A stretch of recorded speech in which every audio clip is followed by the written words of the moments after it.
It's time for the insane, the honest, and the profane with your hosts, Brandon Combs. Jed Hoyer has been a coward as a GM. Doesn't go out and he doesn't make the big splash signings. He doesn't spend the money in the right places. But then I don't let Craig Counsell off the hook because, yes, did he get put in a bad spot with this rotation by Jed Hoyer? Absolutely. But then you didn't put those guys that you did have in a position to succeed in the playoffs. And Ryan Fitzgibbons. I mean, if he's just as good as Justin Fields, it's probably the worst draft pick in the history of Bears football. It probably is. And one of the worst draft picks in the history of the NFL. It's Combs and Fitz, Windy City Sports Talk, right here on ChicagolandSportsRadio.com. They're going to throw it. He's under pressure. He throws it. It's going to be intercepted at the 2-yard line by Tyron Hopper. 4th and 19. Have to go for the 51-yard field goal off the foot of Santos. And that one is good. On the ground. Swift. Can he get into the end zone? He can. Chicago. From the 23, pass to the outside. Finding room here. Golden. Golden is inside the 10, and Golden will go into the end zone for the touchdown.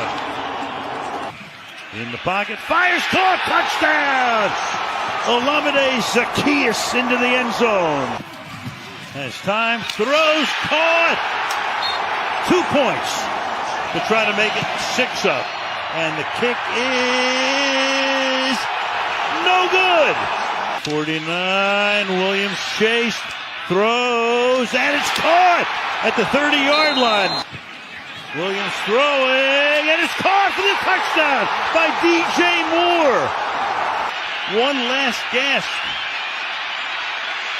Moving guys around, fires to the end zone, and it is broken up. The Bears win it in a crazy one. Ben mentioned that hearing the noise from the Packers leading up to this weekend. Did you notice that? Was that something you took exception to, or what did your motivation from? Yeah, they wanted us. That's what I heard. They wanted it, and they got it.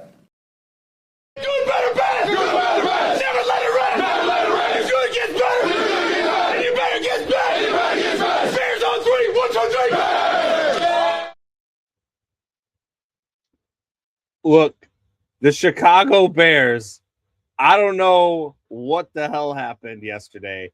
I don't know where this came from. I don't know. Look, welcome to Combs and Fitz, Windy City Sports Talk. It's your boy, Brandon Combs, along with my guy, Ryan Fitzgibbons. Fitzy, look, I left your brother's house last night when they went up 27-16 with 6.5 minutes to go. Because I had to work this morning, because I still had a rundown to put together for a show this morning, I was like, all right, I'm just going to go ahead and get out of here. Because I'll be quite honest with you, at that point, I thought the game was over. We didn't mention it last night while we were at your brother's house, but at halftime, right before halftime, McManus misses a kick. And before he misses that kick, I tell you, we're like sitting there talking. Tell the people? What did I tell you? Yeah, we're sitting there talking, just like an honest conversation about what's happening. Like there's a fan conversation that you have during these games where you're just pissed at whatever player. And then there's like the honest conversation you have with yourselves that we're having, like, okay, kind of like looking at all the wreckage that has happened in the first half. And you're like, he misses this field goal. Bears win 24-21. Now, it didn't happen that way. And I was like, there is no way Green Bay is going to score 45 points in this game. Yep. There's no way that happens. Now, it was close. Well, 21-16 happens, and I kind of like I kind of shoved you a little bit with my elbow and said, what did I say? What did I say? Mm-hmm. But then they go up 27-16, and I'm like, all right, I'm gonna go ahead and get out of here. And I'm on the way back to my house, which is not a long drive from your brother's house, like 2-minute drive. And I'm listening to Joniak call the game on ESPN 1000 and the Bears call of that game. And on that call of the game, I hear the Caleb pass on 4th and 10 to Rome. Now, I didn't get to see it until after. Like, I watched it after. Unbelievable. Are you kidding me? This is why when Caleb Williams was coming out of USC, it was plays like this that made everybody go, this guy. Yes, that Man. pass. That's the pass that I'm looking at. And What the? so when I get back in the house, I'm like, all right, let's see what's going to happen. And I mean, just pandemonium. I mean, I was up and yelling. My mother-in-law was up and yelling. Like it was just pure pandemonium. And what a great night for Bears fans. I mean, just an unbelievable comeback. I mean, look, it's not the same. It's not even close to the same, but it's for Bears fans. It's a lot like Patriots fans probably felt in that Super Bowl where they were down 28-3. Like just unbelievable and just unthinkable for that comeback. And look, man, man, I'm still in shock. I was out of my mind. I don't think I went to sleep till like after 2:00.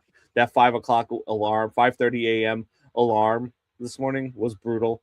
But I just couldn't sleep, man. I was just too amped up. I was watching all the post game stuff, the Ben Johnson post game, Caleb post game. I mean, it's just so good.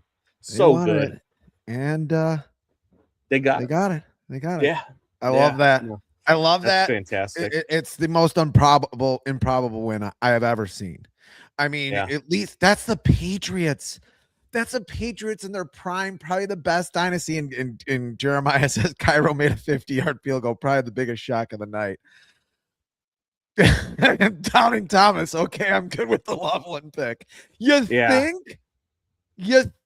What a beast. And he might not be an idiot. I could have been wrong with that. Even his post-game speech was okay. But the most improbable finish or just entire game I've ever seen. I mean, that's Patriots in the prime. That's Belichick. That's Tom Brady.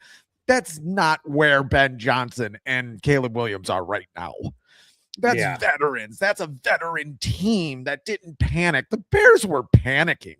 Caleb Williams was throwing his helmet on the sideline. They could say whatever they want that they didn't panic. They were definitely panicking. It's just they went for it on 4th and 5 from their own 35. That's in the second quarter. They're recomposing themselves, and I want to talk a little bit about that, about the age of the coaches and how much the NFL has changed and how much it probably hasn't gotten better with some of the decision making that's happening on the field now.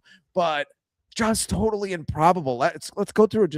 Just want to go through a few of these stats. Yeah. Before you go, the one thing I want to throw out, Caleb, to have only completed 50% of his passes and still thrown for 363 yards, it might be the most insane stat of that game. Oh, I mean, that's insane. I mean, we could start there if you want. 2 touchdowns, 195 yards in the fourth quarter. If you would have told me that was his stat line for the game, I'd be like, oh man, maybe they won. I mean, I've been fine with that. Oh, and they ran the ball enough. They did not run the ball enough. Tell you the truth, the first touchdown they get is on a running play within the 10-yard line, which they should have done a couple of times before then. With the first time all season, the Bears have won a game without recording a takeaway. First time. NFL all-time to score at least 24 points in the fourth quarter in overtime of a playoff game to overcome a 15-point deficit. Only 2 teams. We just said the Patriots. Bears' lowest win percentage during a victory over the Packers from 651 in the second quarter to 259 in the fourth quarter. We just looked at the percentages. That's Jordan Love. Is the most TD passes that the Bears have had at home in a playoff game. I mean, he looked good for part of the game. Let's talk a little bit about more of that. According to AP's Josh Dubow, Matt Fleur is the 5th head coach to lose multiple playoff games. He led by 7 or more points to start the fourth quarter. You want to know the other coaches? You might be able to name one. You probably can't name one. Actually, Bill Belichick? No, Kyle Shanahan, Andy Reid, and then some older coaches, Jim Mora. Jim Fassel is a pretty good coach. Oh, wow. Went to a Super Bowl. Yeah, that's 4. Number of fourth quarter comebacks, including the playoffs, is the most in season by any QB under 25. That's 7. He has 7 comebacks now. And then the years since the Bears' last playoff win, 15. 33 years since a team scored 25 or more points in the fourth quarter. 35 years since a Bears QB had beaten the Packers multiple times in a season. Jim Harbaugh was the last to do it. 74 years it had been since the Bears scored 21 or more points in 4 straight games against the Bears. 74 years. Yeah. And that's the same number. That's the same percentage of passes that the Packers threw in the second half. 74% of the Packers plays were passes in the second half, which could get you fired, Matt LaFleur. That is overconfidence. That is a still young coach at 46. You do not go up 21-3. You have Josh Jacobs. They're not exactly gashing the Bears defense. And sorry if I'm filibustering a little bit here, but I think I have to. You do not come out in that second half and throw the ball 74% of the time. You deserve to lose if you do that. Yeah, and I think that might be the most insane stance since you got the stats right in front of you. Josh Jacobs, they were up 21-3. Josh Jacobs was running all over the Bears in the first half. He ran the ball 14 times in the first half. He finished the game with 19 attempts. 5 attempts in the second half while you're up 21-3 is inexcusable. And that's almost like you're trying to get fired. Like, I can't explain it any more than that. It was a terrible job. And I'm thankful for it, Matt LaFleur. I appreciate that. But, man, you do not keep your job after doing something like that when you have Josh Jacobs. And as effective as he was in the first half, to only hand him the ball times in a playoff game when you are up 3 scores, it's inexcusable. I don't think that there's any way Matt LaFleur is the coach of the Green Bay Packers. They have him in on the kickoffs, and he fumbles. He hasn't returned a kickoff. Megan TV says defense wins that game too. Got the fans back in it. I agree with that. That was another thing we talked about when it was at halftime. I was like, does Dennis Allen lose his job? You said no. I said, I don't know. Definitely doesn't lose his job now, making some chicken salad out of some chicken shit at the end of with all the injuries though to this season. I think you have to give that a pass. With all of the injuries and leading the league in takeaways, I think that was enough to give him at least a second year. First 5 rounds of the draft. Which side of the ball are you picking on? Offensive line. I mean, there's some problems on the offensive line, but a lot of those guys you have under contract. I mean, Ozzie Trapillo now. Yeah, I mean, he's probably out for the year. He got hurt. Looks like a meniscus thing. Ben Johnson said after the game. I want defense. I want an edge rusher. Yeah, but I kind of, look. Would you trade DJ Moore in a 3rd round pick for Max Crosby? Here's the thing, and we have to look at the numbers. That's the thing. We really have to do something. Yeah, we have to dive into it. We have to research. We're going to have to research the numbers and see if from a salary cap. That's where I'm more worried about. Not whether the trade could happen or not. They're not going to have a high pick, so it might not happen. Caleb and Warren or Megan TV, only 2 QBs to throw 350 plus in a playoff debut. I did not know Warner did that, but I'm not surprised with that old offense. They won the Super Bowl that year. Just to be in the same conversation as that St. Louis Rams offense, that's when the Rams were in St. Louis, is insane. Scotty K, what's going on, Scotty? Long time no see. Greatest night of my life. There are no words to describe how insane that crowd was. Scotty, a season ticket holder. Oh, boy. I can only imagine what that was like. I've seen some videos. I know my guy Blake Cowell, who was on the show a couple weeks ago, he was at the game too. I watched his stuff on Twitter on it. I mean, it just seemed insane. By the time he got to his last video, he had no voice left. And it was just that atmosphere had to be insane. Danny Parkins, who used to be with 670, now is doing some stuff on Fox Sports. He flew in, he was at the game, he had stuff all over Twitter as well. It was insane, man. And just the atmosphere there, it not just because it was a playoff game and not because it's been so long since the Bears had won a playoff game, since 2006 when they went back to the Super Bowl. as your cousin Vinny now hopefully is happy that we mentioned that they went to the Super Bowl again in 2006. You know, you look at that, but it's the Packers too, right? Rivalry and what that meant, and the way that the Bears had just been manhandled through the first, 2.5 quarters, maybe even 3 quarters, and you're like, man, here we go again. Here we go again. And I said before the game yesterday, I said, as Bears fans, I'm just going to enjoy the ride. It's already been a successful season.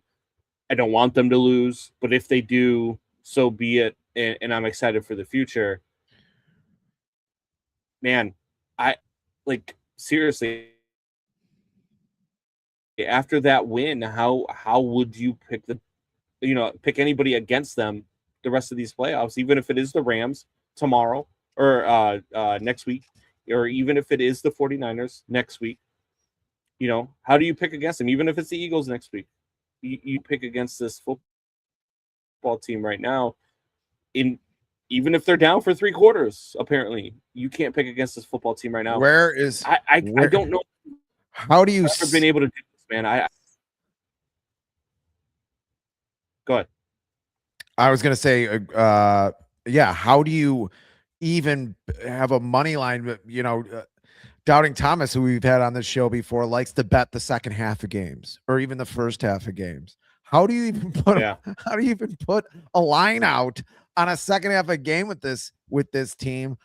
I mean, that also comes down to, it's got to come down to conditioning. When one team is just outclassing you an entire half, and then you come back, like, that's got to have something to do with what the Bears are doing in practice, what they're doing with their conditioning, what they're doing, and all those things. Yeah, you can have a second half speech, and it sounds like Ben Johnson had one.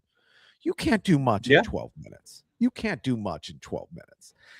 You do have to have a team that's conditioned. I mean, that defensive line looked like a different defensive line. Still not great, but pretty good in the second half. Montez Sweat has 4 hits in the second half on the quarterback.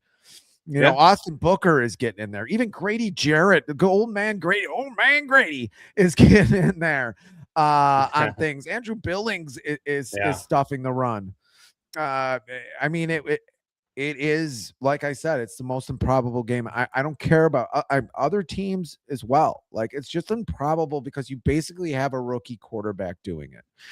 And I was thinking about this today before the show. He's almost was in a worse condition to begin the year than a rookie quarterback would have been. Like, if you wanted to take a quarterback and say, we want to make it worse than as if he was a rookie, you would have blueprinted last year's season. And that's what Caleb was coming into this season.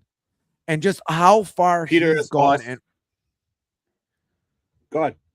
Yeah, great win yesterday. Love to see DJ Moore ball out. He did have a drop. Looks like he's a Panther fan. I mean, look, Panthers, I really thought that the Panthers were going to win that game, man. I really did. I thought they were going to hang on and win that game before the Bears game. But, Stafford, man. It's tough, especially when you're going up against that Rams offense, man, because they could score at will. But for the Panthers to hang in there, you have to be excited. Look, I picked the Panthers to win that division.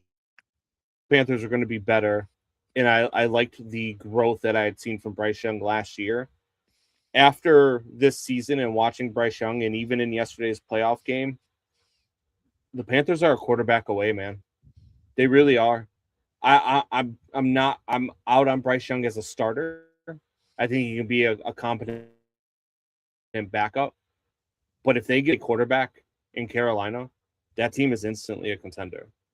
That team is going to be a threat. Like, I mean, they've got a great wide receiver core with Ted McMillan and Leggett. They've got 2 really good running backs with Hubbard and God, I'm gonna forget his name now. Their other running back there in Carolina, Dowdle. They've got they really, I mean, if they have a better quarterback in that game, I don't know. He's just too limited. I really do. It's too bad. Yeah. Because he seems to be a smart kid. Seems to have some athletic ability for sure. He's just I think he's just too limited. And the people that said that he could be a Drew Brees are insane.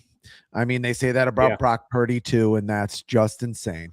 I mean, Drew Brees did have some talent those two guys just don't have. And I know Drew Brees didn't have a great arm. That's what people said. He wasn't very tall, but he's got a better arm than Brock Purdy, a much better arm than Brock Purdy. And he's and maybe a comparable one to Bryce Young, but he's definitely bigger. And definitely just had that thing throughout his career. Yeah. Ben Johnson's handshake with LaFleur was hilarious. Oh my it was God. because LaFleur is waiting for it, and Ben LaFleur Johnson is so is angry about up. it. He was so mad about it after the game. It's as if and that's 74%. He passed it in the second half. Are you telling me Ben Johnson isn't in that man's head so much he's making his eyes move? I mean, he's got to be. Did you see Ben Johnson in the locker room afterwards? How he started his pregame speech? Post game, you mean? Or post game speech? Yeah. The fuck the Packers. Fuck I hate those guys. Oh my God. Those guys. Oh my God. Dude. How could you not look? I know that this is we're living in the moment right now as Bears fans, and I know that next year. It could all come crashing down, and this could all just be a 1-year hit, and this could all just go away. I don't expect it to. I do think that Ben Johnson is the real deal. I am 99.9% sure that Caleb Williams is the real deal, and it's only going to get better from here. How could you not look at Ben Johnson and be pissed at your team for not going out and getting him before the Bears could? Yeah. Or you know what I mean? Like if you're the Giants or you're the or any team last year that had an opening, how could you not be like, man, how did I'm already not pissed go after this guy? I'm already pissed that they didn't get him. And you're like, oh, they couldn't have got him a year before. There was a lot from more than multiple sources that last year that they had Matt Eberflus. There was a lot out there saying Ben Johnson wanted to come to the Bears. And you're telling me they couldn't have interviewed him or brought him in a year early. And then polls comes out, has a press conference with Eberflus right next to him, which is weird anyway. GMs just don't do that. And the Bears media doesn't come out. And that's what I'm thinking last night, as I'm thinking they're going to lose. Like, they don't lose that game. They might not even be they're probably not even playing in that game. They're probably have a bye at Ben Johnson as their coach last year.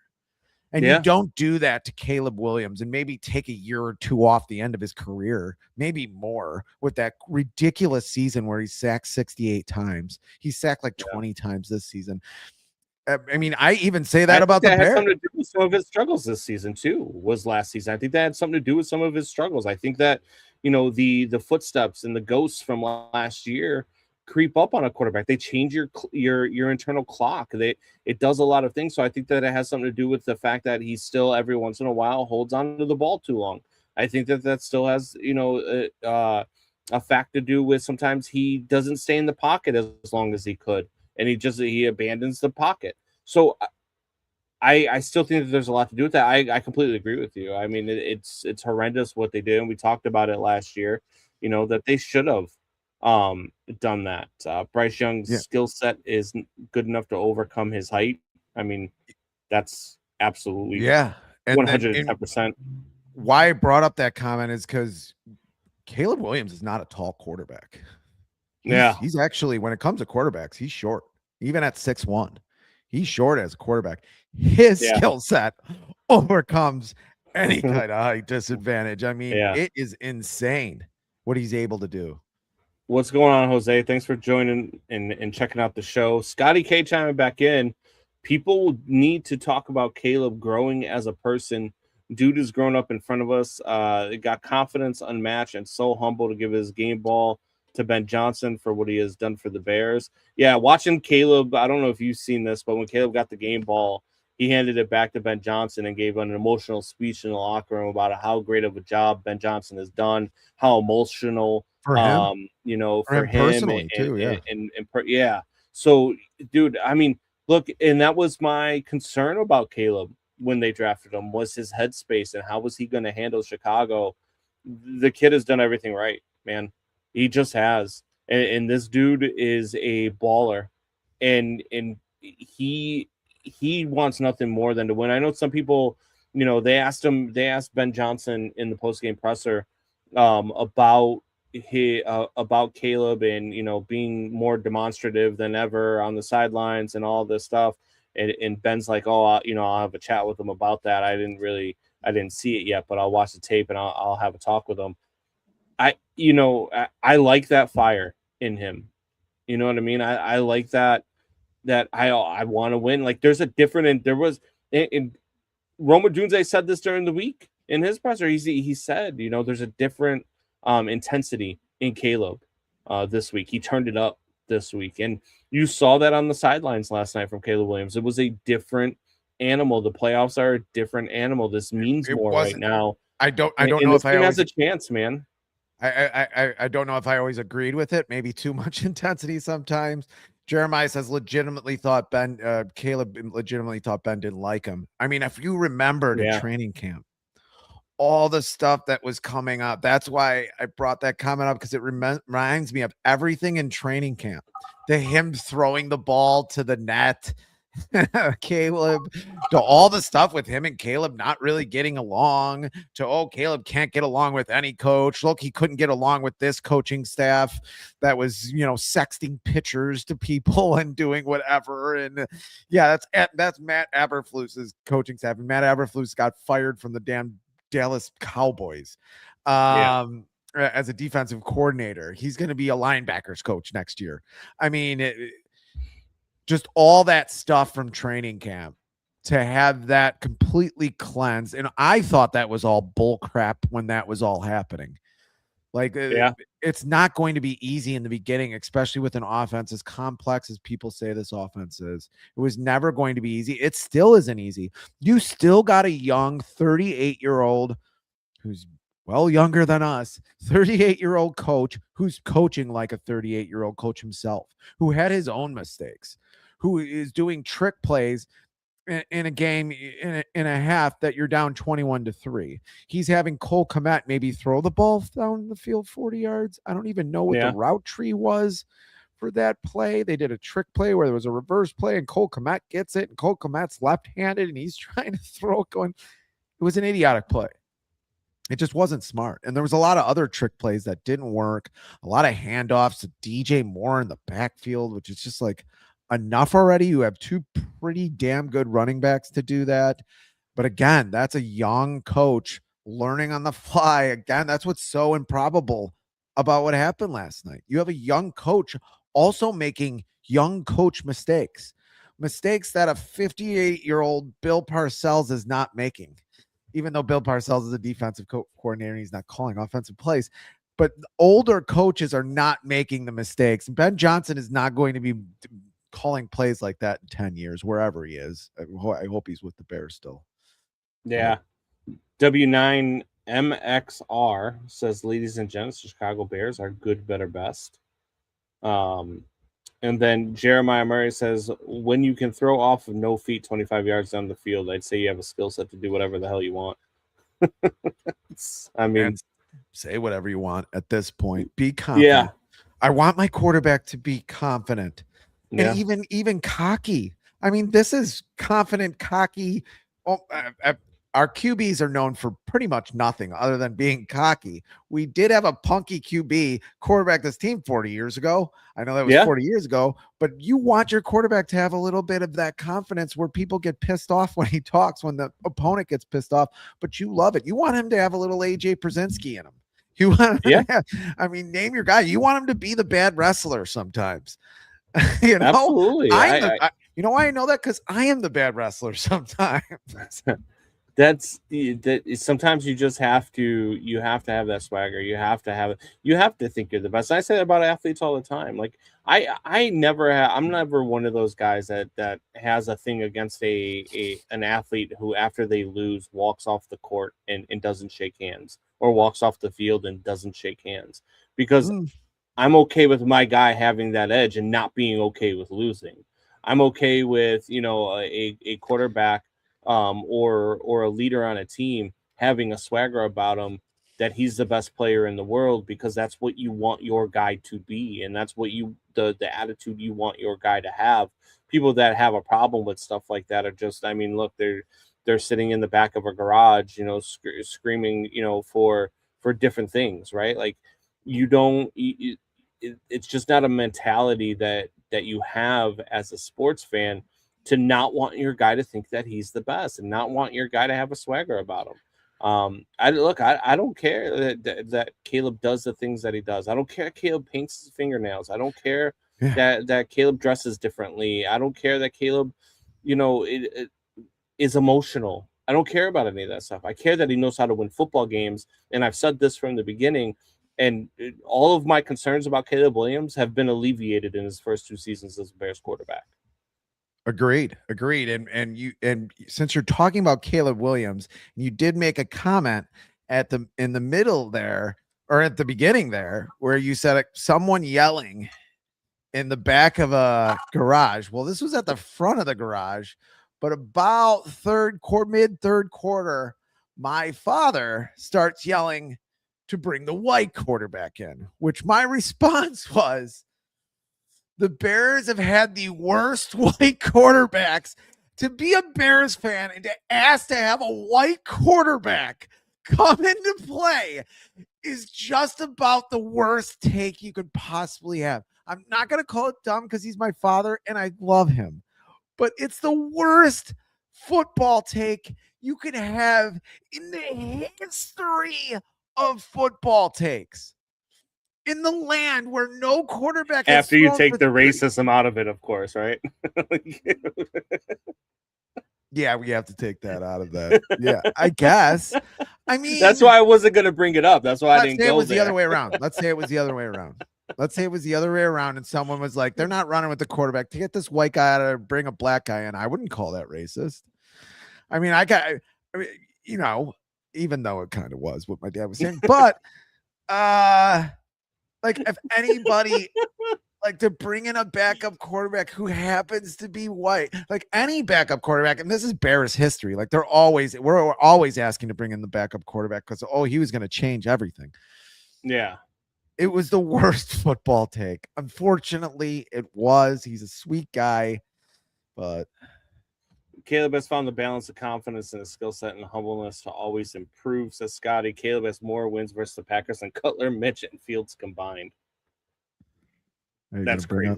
You going to bring up Doubting Thomas's comment, or? I tend to not bring up Doubting Thomas's comments, but we can. Wouldn't a Mount Greenwood viewing party? Wouldn't be a Mount Greenwood party otherwise. Yeah, it's kind of a fair point.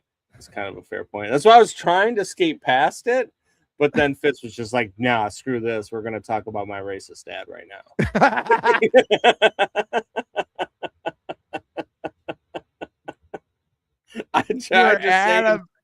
You're in a garage party. I mean, if you're in a garage party on the south side and let's say you're 4 or 5 miles east, and that's happening, and this half is happening with a white quarterback, and some black dad is saying, bring the black quarterback in. First of all, I just laugh. I just think it's funny. I think we should be out there about it. I don't think we should probably not say it, but I crack up about it. Look, I just have that sense of humor. Like, things are funny, but you just, there's, some things you probably don't talk about on air if you don't want to get canceled.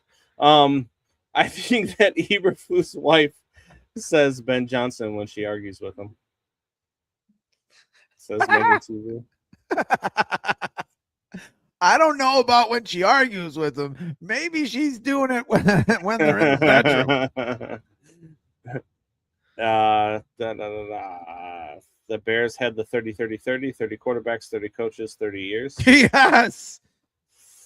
That's not a great number. And these were all white. Yeah. They were all white. Yesterday we had a day in Chicago. The Bulls won. The Blackhawks won pretty handily. The Bears won, and the Cubs signed Alex Bregman. And yes, Sox fan Mike, the White Sox have the campfire milkshake. Whoa! And we have a Japanese player. Come on. But I also think that the White Sox are going to be fun this year. I think they're going to be fun to watch. I think that they're going to be better than what they've been over the last few years. I think Sox fans are going to have a lot to cheer about. But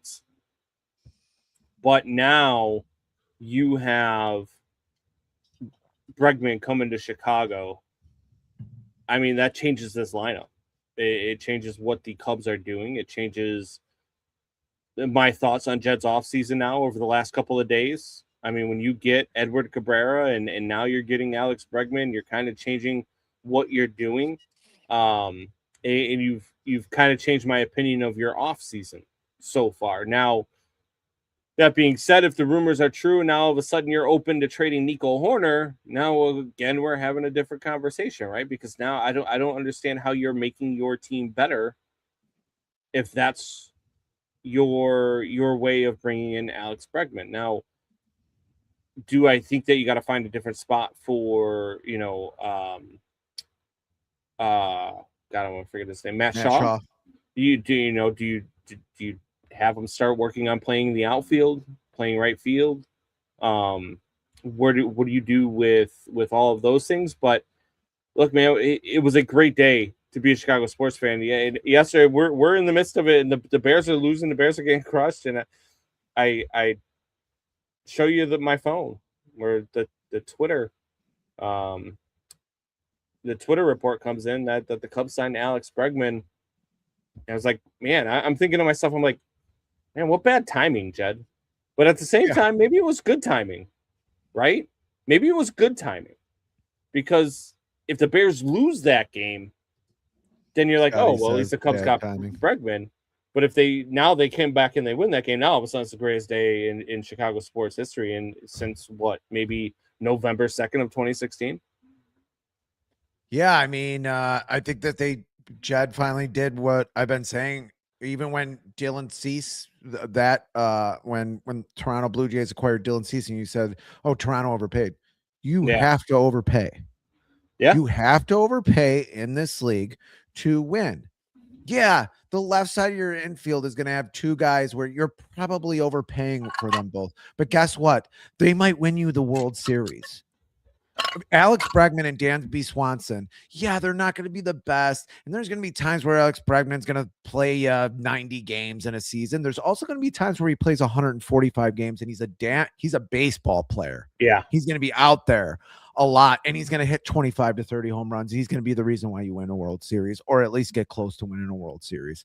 I mean, you have to overpay for guys. Yeah, the fifth year on that contract, he's not going to be making the money. He's not going to deserve the money he's making.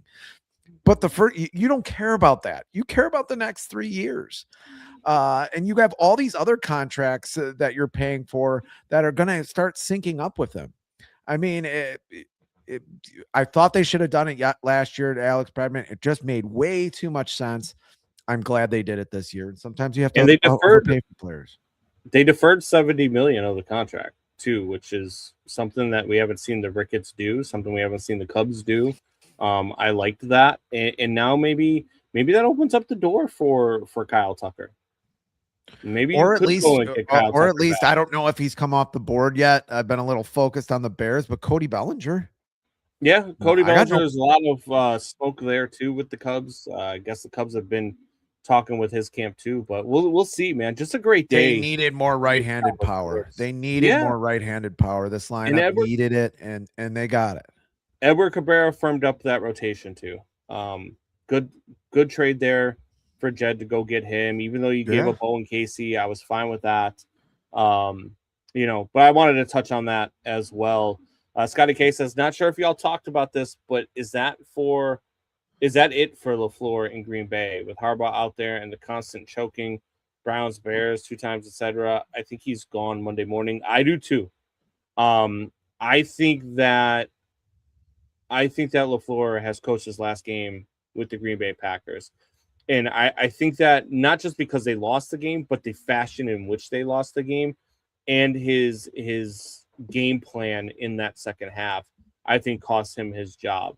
Now, does he get an immediate opening as a head coach? Obviously, you got John Harbaugh out there. You've got Kevin Stefanski out there, who's a 2-time coach of the year.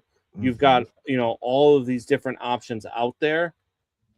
And you might even see, even if LaFleur doesn't get hired or doesn't get fired, you're going to see you might see Tomlin might go there. Sean McDermott might be out there. Now, all of a sudden, these teams that were thinking they might only get to hire, Kubiak, or go out there and get to hire Joe Brady or Matt Nagy, for Christ's sake. I don't know if you get rid of LaFleur and you bring in I don't think they bring in a Cliff Kingsbury or something like that. I think they would bring in a Kubiak. I do. That makes more sense. I think you have to have a guy who's totally proven, like a John Harbaugh. If you can bring in John Harbaugh, that's who you bring in for LaFleur. If he's going to keep making these mistakes, going back to it, the passing the ball 74%, even at some points at the end of the game, that was just like you're letting your emotions get the best of you. Is he a guy that's going to have to take a coordinator position before he gets another head coaching opportunity, or do you think he's a head coach? I think he's a head coach for now. I think he would get with another team. I think there's just too many things. He does scheme guys open. It is a vastly different league, though. 20 years ago, you just did not see guys flying open like you do these days. You just did not see that. Every game, it's like 7 or 8 times. If you saw it in one game 20 years ago, it looked odd. Yeah. Scotty says that's the Las Vegas. I could see Las Vegas. I could see John Harbaugh going to Las Vegas. I don't know why anybody would Tom Brady there. I don't. Why would you do that? You have, it is bare bones, and now you've got, if you're Matt LaFleur, why he would do that? Why would John Harbaugh do the Ravens job out there? You've got the Dolphins job out there. You got the Giants job out there, which I think is prime property. Everybody keeps talking about the Ravens job, and I understand you have Lamar and you've got a 2-time league MVP, and it could be good there if the right guy goes there. But to me, man, when you've got the Giants job with Jackson Dart and with Neighbors and with the defensive line, the defensive line and offensive line is kind of already put together, and a top 5 pick. You've got a top 5 pick this year, which you could either use for more draft capital and move down in the draft and get more draft capital moving forward, or you can use the number 5 pick to go and get Jeremiah freaking Love. And now all of a sudden you've got an unbelievable roster on offense, not to mention a talented defense. And I know that, it didn't pan out this year because you couldn't get, I'm going to forget his name, the edge rusher that they got from Penn State. You couldn't get him to buy in, and he wasn't showing up to practices and kept getting, fined by the team and suspended by the team and punished, blah, blah, blah. But now all of a sudden you get a leader in there like Matt LaFleur, who he can buy into. Now all of a sudden you change everything, right? We saw with Ben Johnson and the Bears. If you can get a coach that can come in and change the culture, that can change things rapidly. And to me personally, if I'm a high-powered head coach like Matt LaFleur or Kevin Stefanski or even John Harbaugh, the New York Giants are number 1 on my list. And I probably have to change the GM there because I'm not going there with Joe Shane. Joe Shane's the problem there. But I probably go there and I say, hey, I would love to come coach this team, but I'm bringing my own GM. I'd say Ravens are 1. But I get your Giants thing. I just say Ravens are 1. They're just more ready. And it, Scotty brings up a good point. Matt gets to develop Fernando. That can make sense. LaFleur did develop Jordan Love. Jordan Love is at least good enough. I don't know why he's always throwing off his back foot when nobody is rushing the quarterback sometimes.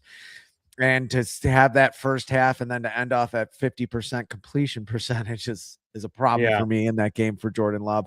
But and you have to fix the relationship with Max Crosby if you go to Las Vegas too, though. You got to remember that, because that front the way that thing ended at the end of the season, with Max Crosby and the Las Vegas Raiders front office, like that has to get fixed. So whoever goes there is going to have to repair And that. a lot of people do too. agree with Jeremiah. Fernando will only be a mediocre quarterback.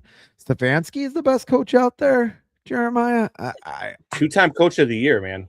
yeah, John Harbaugh won a Super Bowl, dude. He's pretty Yeah, good. but John Harbaugh won. John Harbaugh won a Super Bowl in 2012 and negotiated the whole Lamar Jackson thing and made him. But it had something to do with make what was generally a running quarterback who's taken in the third round into Lamar an saved MVP, into a perennial MVP. I think he had something to do with that. Lamar saved John Harbaugh's job a couple of times. Let's just be honest. I mean, Lamar saved John Harbaugh's job a couple of times. Two very good quarterbacks. He went off of Flacco when people thought that was insane. I mean, I don't know. He's made a lot of hard decisions, done a lot of good things. I think Harbaugh's a good coach. I just don't think I don't know. I think he's a little overrated, to be completely 110% honest with you. I think John Harbaugh's a little bit overrated as a head coach. And that's just my take on him. I don't think he's terrible. I think he's going to do well in other plays. I think it was time in Baltimore for them to have a new voice. And I think that Harbaugh will do okay somewhere else, especially if he goes somewhere like we was just talking about New York, or maybe even if you ended up seeing John Harbaugh, hell, you might see John Harbaugh in Green Bay. Or the kick is made, and if you're going to, yeah, I mean, you could see all sorts of things. So it's crazy, but you never know, man. Like you've got to see where these things are going to go. You've got to see who's out there. But I think that Stefanski, I agree. I think Stefanski is the best coach on the market right now. He would be my number one if I'm teams looking for a head coach. Interesting. Yeah. And if LaFleur's out there, you still on Stefanski? Yes. I've been out on LaFleur for a couple. I think LaFleur's to me, he's like Harbaugh. I think he's a good coach. I just think he's a little overrated. And I think that his play calling, as we saw last night, especially when you have a lead, is always a little suspect. I mean, what has he done in the playoffs? What has LaFleur done in the playoffs? Nothing. And this they're not even in the playoffs the last 3 years without the 7 seed, which I think is a weird seeding in the playoffs. This is all going to change in the NFL at some point. The whole playoffs is kind of weird and doesn't make a whole lick of sense. With the 7 seed, and then you're the 2nd seed, you're the second best division winner, and you play on Wild Card Weekend. Like, that's just, to me, that's not the football I grew up with, and it is a little weird. I think you're the second best division leader in your conference. I don't think you should play the first week. I just think you should have a week off for that. I want to get back to Jeremiah's comment. Fernando will develop into a mediocre quarterback, because about a month ago, I was on that same boat where I was like, man, I don't know if this kid's game really translates into the NFL game. Like, I think maybe he might end up being another Tebow, was my take about a month ago. I've watched this kid throughout the playoffs really closely, and the things that he's doing with Indiana. I watched some of these throws that he's making. Fernando Mendoza is going to be a good quarterback, and unless he ends up with, I mean, it could be the Raiders too, depending on who goes there to be the head coach. But unless he ends up with the Jets, I think Fernando Mendoza can be a really good quarterback. I think Tim Tebow. No, I would.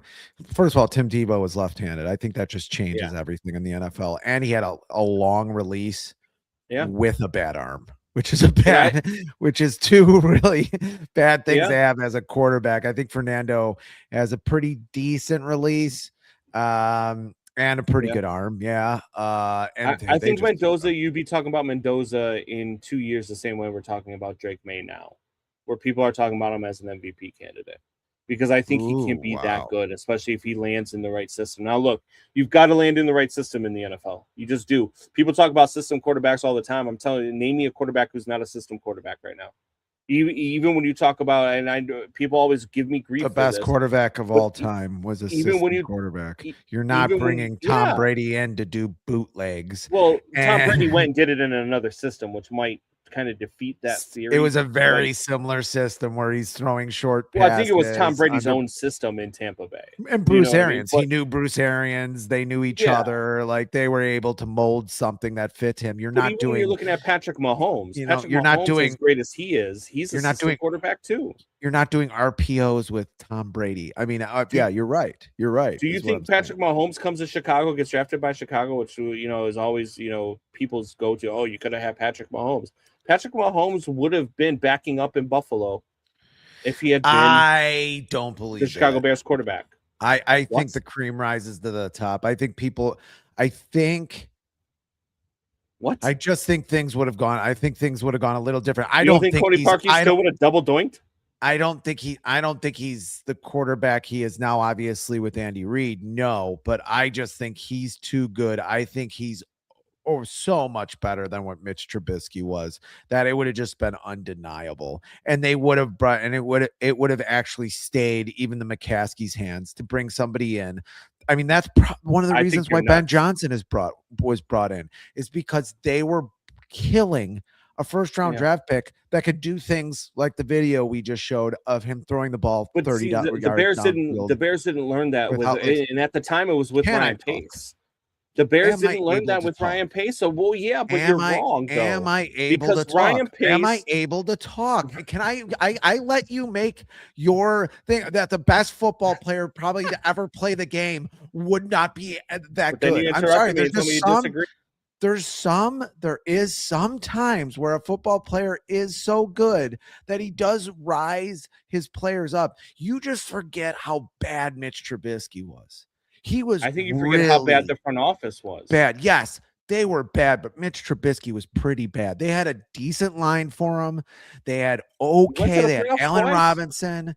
They had they had Mooney. They had a couple other receivers that could do some things. They had they were doing okay in the running back room. Like they had things around him. He just wasn't that good. And yeah, Matt Nagy was an idiot who, didn't want to have any deception at all in his offense, which is just ridiculous. And if whoever he goes to is going to be terrible. But I just think that a quarterback would have risen above that, and they would have known like Matt Nagy isn't the guy, and maybe brought somebody else in here and stayed their hand. Once Mitch Trubisky was bad, and then you bring in, Justin Fields, and I don't even know what happened there. You're right. It is a bad organization, but I think Mahomes overcomes a lot. Here's why I disagree with you so much, because what have we seen the last 2 years since Matt Nagy went back to Kansas City as the OC? How good is Kansas City's offense? They're not even in the playoffs this year. I get it. Also, they have an old tight end who they shouldn't have brought back.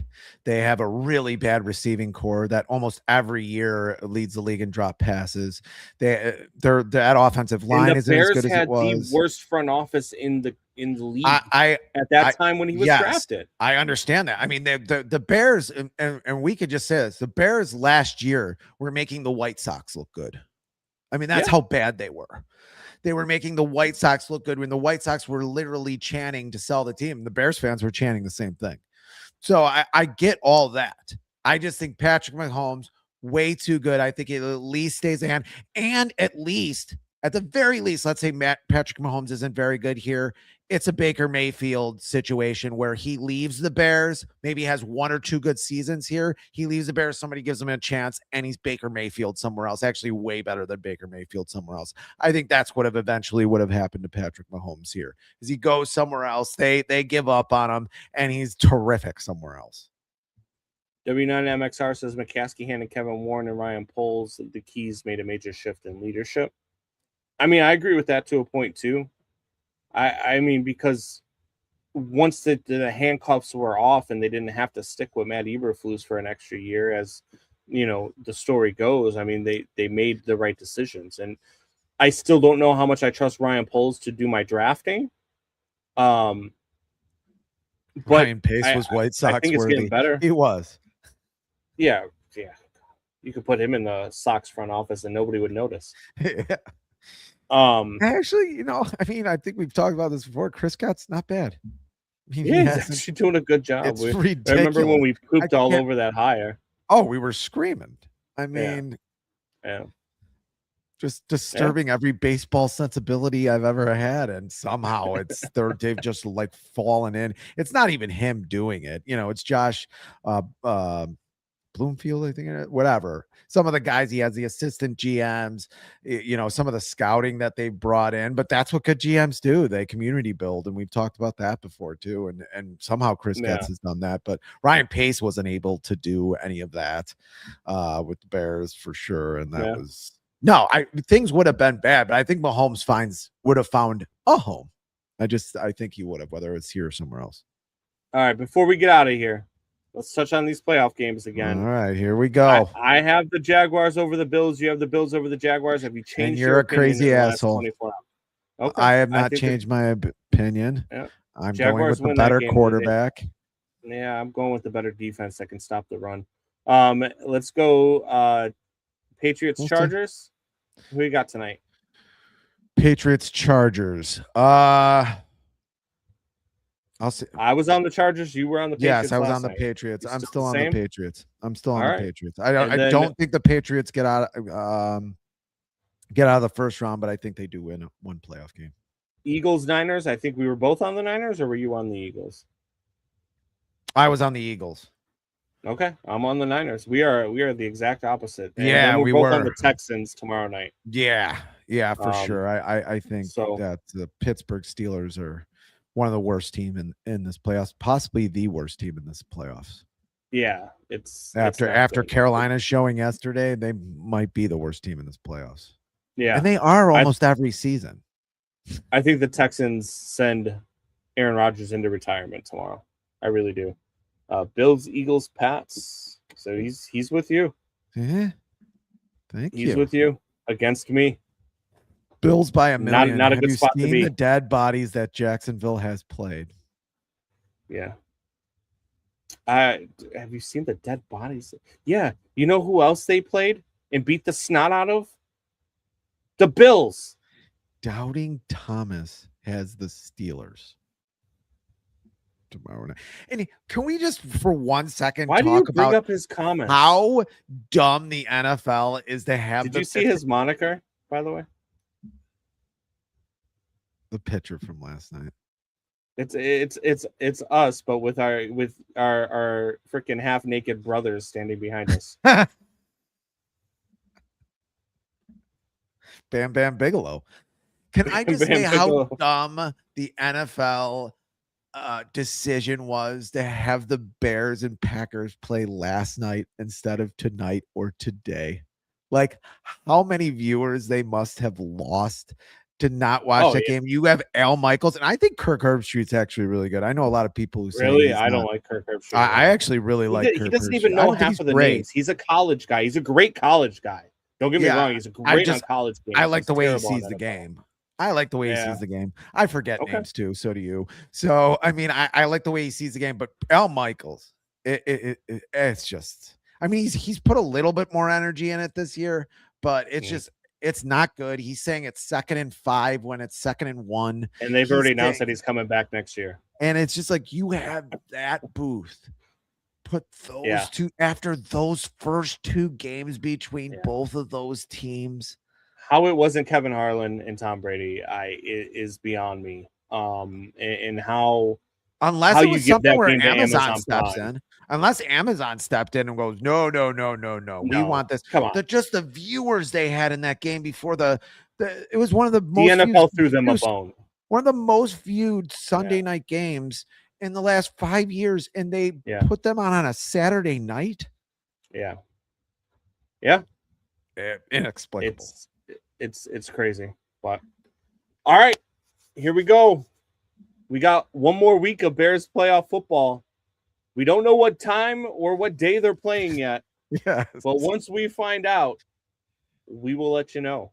And we will be there for Bears pregame. Don't know where we'll be, but we'll be somewhere for Bears pregame. You don't have a lot of next time. information. You don't Yeah, have a lot of information. Well, we don't because we don't know. We Yes. have to wait until the schedule comes out. We have to wait until they tell us when everybody is going to be there. So we'll let you know. We'll let you know where it's at. But we will be there. Bears game next week. Tell your friends. Tell your neighbors. Tell your enemies. We'll see you later.